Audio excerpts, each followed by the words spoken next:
Здраво! Неодамна објави видео кој за кратко време стекна многу популарност. Во теков на неделава сватив дека многу беше нејасно за некои луѓе. И тука сум за да ви објаснам, да ви разјаснам за што и како стои.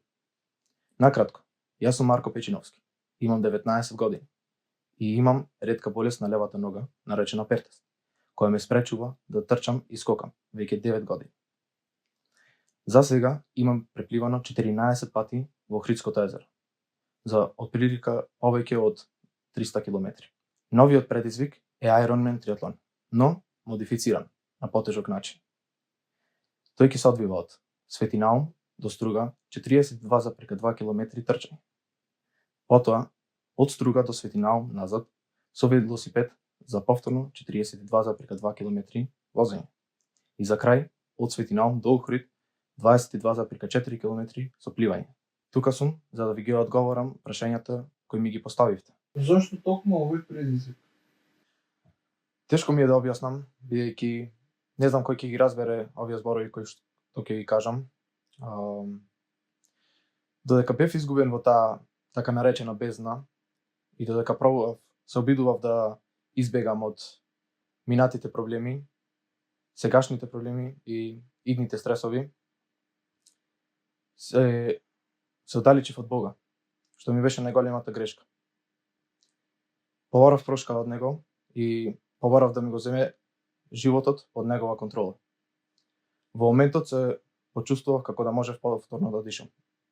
Во тој момент исто така знаев дека мора да се поставам некој физички предизвик што е толку тежок што ќе ми ја изгради психата за да се соочам со проблемите, додека го правам предизвикот и после тоа.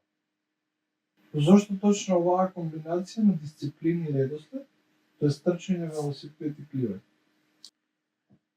Целиот триатлон е видоизменет поради причина дека јас се чувствував дека пливање 5 пати повеќе од стандардната дистанца е потешко отколку возење велосипед 5 пати помалку од стандардната дистанца. Исто така и видоизменет е редоследот, бидејќи се чувствував дека најтешкиот дел ќе ми е трчањето. А пливањето го оставав за последен дел, бидејќи се чувствував исто така дека ќе поради историјата со пливањето, дека тоа ќе ми е најлесниот. Но со новата повреда на рамото, сватив дека секој подеднакво ќе ми е тежок. Зошто одлучи твојот предизвик да биде јавно документиран и која е пораката што сакаш да оставиш зад себе преку него? Одлучив овој предизвик да е јавно документиран, бидејќи е поголем од мене. Не е само тоа дека Марко Печиновски заврши со триатлонот, туку како го направи тоа? Зошто го направи тоа? Низ кои препреки помина? Што лекции научи? Сакав да е документиран, бидејќи јас поминувам низ тоа чувство дека сум по потрага на желба за живот. И знам дека и други се загубени по патот, пробувам да ги инспирирам, а и да ги научам тоа што јас сум го научил, за да се вратат на тој вистински пат. Што значи за тебе да се изгубиш од патот? Да се изгубиш од патот е да се изгубиш од реалност, односно да живееш во таа комфорт зона. Кога си во таа бездна навлезен, ти е лошо, ти е тешко. Ама не ти е многу тешко. Што значи дека ти е страв да пробаш нешто ново, бидејќи може да е полошо. Тогаш си статичен, тогаш не се движиш. Тогаш си изгубен. Но Господ нема да те остави така.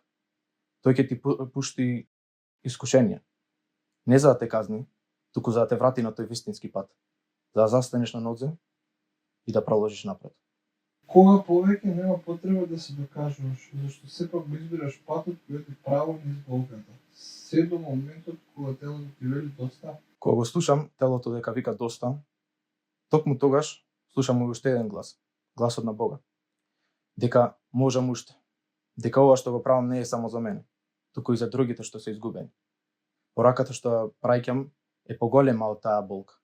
И ја знам исто така и болката на откажувањето.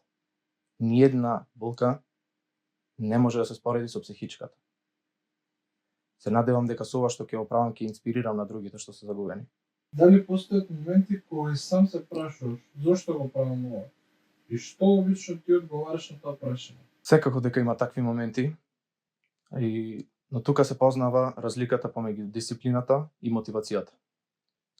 Често не сум мотивиран да станам наутро, бидејќи знам дека секој чекор и секој завеслај ми нанесува болка.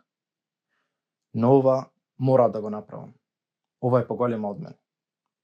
Како што напоменав, ни една болка не е ни приближна до болката од психата. Дали те прави среќен? Дали нешто ве прави среќни, според мене, не е вистинско мерило за дали треба да го направите нештото или не. Ако често се водите по тоа, дали сум среќен, нема да навлегувате во тие искушенија, што ќе ве подобрат и ќе ве изградат. Знаејќи ни што треба да поминам, јас сум горд, што не му подклекнувам на животот. Мислам дека дали се чувствуваш гордо со тоа што го правиш е подобро прашање од дали си среќен. Бидејќи чувството на гордост самото со себе си ја носи среќата. За крај, сакам да се заблагодарам на сите кои ме поддржувате. Вашата поддршка многу ми значи. И се надевам дека ќе продолжите да ме поддржувате. А исто така, се надевам дека мисијата ќе биде успешна. Пријатно. Го зборив се одговорот, другиот дел од одговорот. Треба да го правите нештото или не? Шит. Дали... Шо ми е, хеј? Здраво. Здраво. Здраво. Здраво. Здраво. Здраво. Здраво. Здраво. 2000 years later. Здраво. Заборав кога може здраво. Да станеш ютубер, заеби ти. Здраво, денес гледаме видео на GP. Ајде, тоа е тоа.